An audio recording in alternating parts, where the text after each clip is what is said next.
Well, guess what? It's almost summer. And with summer comes a whole new set of problems and things that could happen.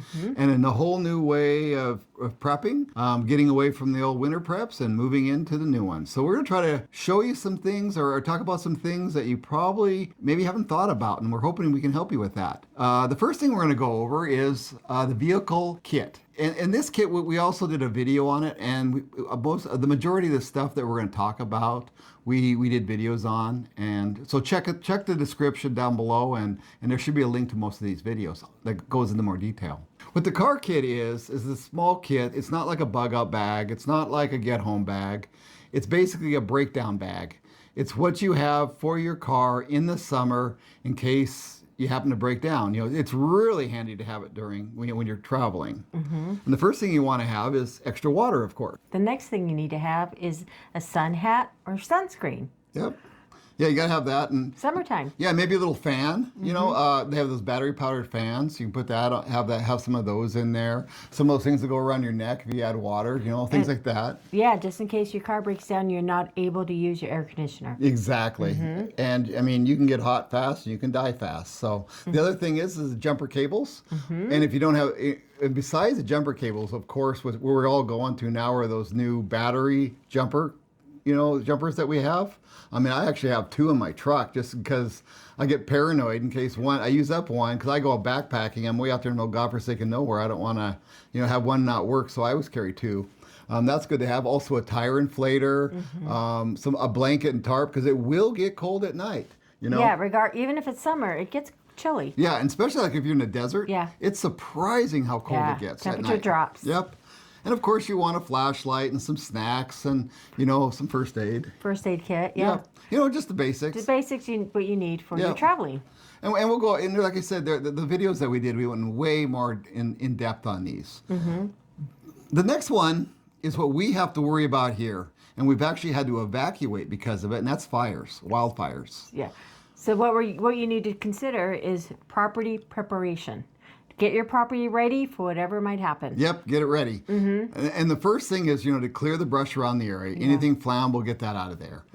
Trim the trees, especially get ones that are close to your roof. Clean the gutters. It was surprising. When we came back after our evacuation, I cleaned out the gutters kind of at the end of the season, and you wouldn't believe it. There's all these little spots that were burnt in our gutters because they still had some needles and stuff in there. Yeah, so the embers landed in there. Yep, the embers landed, and they burned. They started burning. Yes. So that tells you that was kind of an eye opener for me because I didn't really think about it. But you want to make sure those gutters are cleaned, and then also make sure you have your fire extinguishers. We have those all over. We get the big ones too, the big ones, little ones. Yeah, we have upstairs because we have a 2-story and downstairs. Yep. Another one is make sure you have hoses. Yeah. And that's one thing that we'll really go into that in the video. But one thing you want to do is if you're going to evacuate, make sure you, have everything laid out before in case you evacuate, somebody else can still use it. And they also have these sprinklers that are really cool that you put on the roof of your house. So you can turn that on so it sprays on the roof. And we'll have a link to that in the description along with a lot of this other stuff. Yeah, pretty handy stuff. Yeah, it's pretty cool. Evacuation bags. You have those ready, go through them, make sure they're current, make sure nothing's expired. Yep, have those. And along with that, also an evacuation plan. Yes. You have that. We did a video on, that's actually like our first or second video we did on that. And we also, have a link to that. But that's really something you want to know. You want to know how to evacuate, what to take with you. Your documents, and another thing, which is something as a prepper, you should be doing this. Never let your gas tank go down below half tank. Remember to always think of a half tank as an empty tank. That way, and we saw it firsthand. Yeah. When there was that evacuation, you wouldn't believe the lines to the gas station. At the gas station. And then all of a sudden they shut them down. Well, because power went out. Yep. One thing I tell everybody that.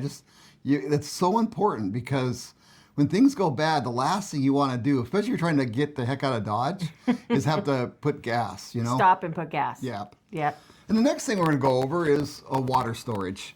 We're preppers. We know it. But think about it and be ready because water is especially important. If you live in a city, in a town, and you're not like us where we have a well, you need to make sure you have extra water. Yeah. You could have power failures. Yes. And they could last for 1 day, 2 days, a week, whatever, longer. So be prepared. Think about it. Make sure you have good containers. They're sanitized. Everything's really good. Also, if you have water filters, make sure you have those. Test them. Make sure you know how to use them. Yes. Test them when there's no emergency. So when there is one, you know what you're doing. Yeah. Yeah, 'cause we have a Berkey, so we can break that out. And, we also have the little backpacking ones. So, yeah, test all that.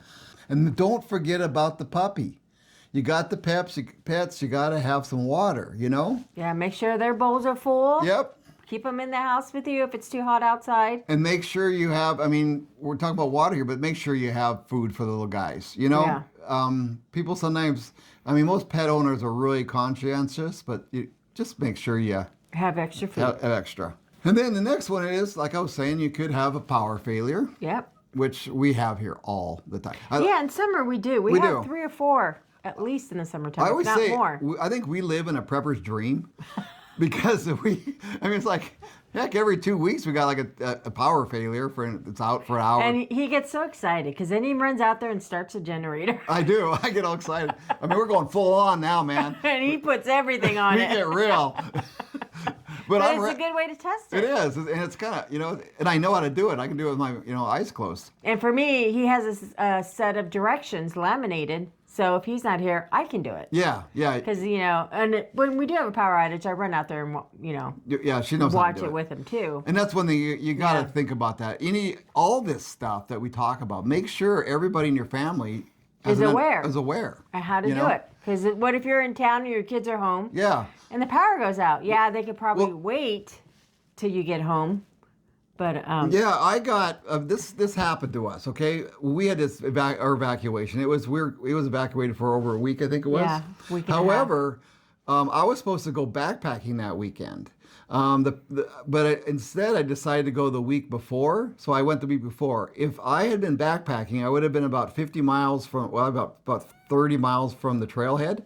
About the time the fire started, I wouldn't have been able to make it back. And by the time I would have got back, she would have already been gone. And it was a sketchy situation. So always make sure these people, everybody knows what to do. Luckily I'm married to a prepper, so she does. But yeah, you really, a lot of people don't. And a lot of people panic. Yeah, they panic. You need to practice. The last thing you want to do is panic. Yep. So we'll go on back to got squirreled. But go back to we also want to test your battery banks. Yes. Rotate your gas. Check your generator. If you have a generator, a gas-powered generator, you should be at least running it like once every 2 months. Otherwise, it'll get lot rot.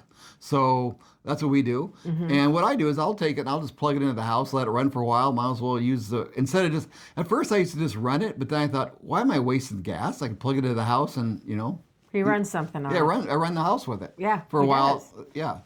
It's pretty cool. And it's also practice. Yes. And then if you have all your lights, all your flashlights, everything needs to be charged. Make sure it's all charged. You should have probably had this for winter too, but summer for some reason, I guess because where we live, I just assume as soon as summer hits, it's gonna get dark because we're gonna have blackouts. But just be ready and make sure all your fans work. You have coverings for your windows and also spray bottles. Spray bottles, yes. Kids like that, they can run around the house doing that, drive you nuts. Yep. And here's one that we really have to pay attention to, and you may not have thought about this, because during the winter, we have a small house, and we have a lot of stuff. Boy. We like to call ourselves preppers. Other people call us hoarders, okay? It's just between you and me. But make sure if you have stuff stored in the garage like we do through the winter, that's food, because we have a lot of food in there right now, or a lot of mountain house and everything like that. Bring it in, make sure it's in the house before it gets hot, because you don't want it to, break down and, go bad on you. Yeah, so we bring it in and put it in the spare room. Yep. And we just cover it with a sheet or a blanket until winter, and then we take it back out. Yep. And then while you're, transferring stuff, it's a good time to check the dates and make sure, if you want to rotate them out, great time to rotate. Yeah. While you're moving product, it's a great time to rotate. Check your expirations. Yep. Mm-hmm. And then, as I've noticed in our house right now, it's ant season. Yes. Ants are coming out. So make sure you get all your pests taken care of. You got your ants, you got your any kind of rodents, Spiders. spiders. Everybody's waking up. Yep, everybody's waking up. So, and a lot of those will eat your are little. They want your food. Yes. So and they want your stuff. So, Make sure everything's sealed correctly. Yep. And then also spray or leave out some taro for your ants or whatever. Yeah, we you love need. that Toro stuff. Toro. There you go. Sorry. And all the mouse traps and things like that. Mm-hmm. And another thing to think about, which you may not think about, is get ready in case you have to have, like we call them, our little FEMA camp. One of the guys I used to work with, he says, he's not worried because he has our FEMA camp to go to. And these are if you have extra tents, if you have all your little porta potties, if you have your buckets, if you have all that, anything that would be camping gear, sleeping bags, anything. Camp stove. Because, you never know who may be showing up, and it's good to be ready. You never know if you can't get into your home. Yes. That's true too. Yeah, you might have to take all that stuff with you. Yeah. And a camp stove, have some of those, make sure you have the fuel for it. Yes.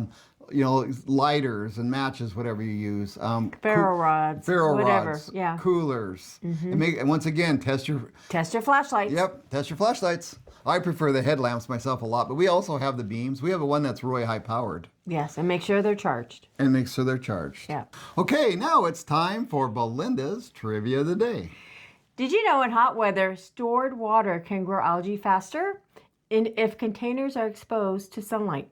It seems like common sense, but you'd be surprised how many people actually store their containers outside in the sun. Or in the garage, in the heat. In the heat. So it's something you really got to pay attention to, and that's why in our house we keep the the kind of semi-clear ones in the house because it's in a controlled environment. But if it's outside, it's dark container so you don't get sunlight. Yes.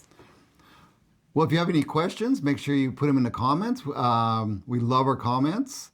We'll try to get to as many as possible. Let us know if you have anything you want us to discuss. Yep. Or what you do for your summer preps. Yeah. Let us know what you have on your hot plate for prepping. Yeah, and you think we missed something? And don't forget, we have, like I said many times, we got these in the description, so you should go into these a little more detail. So make sure you watch some of those videos.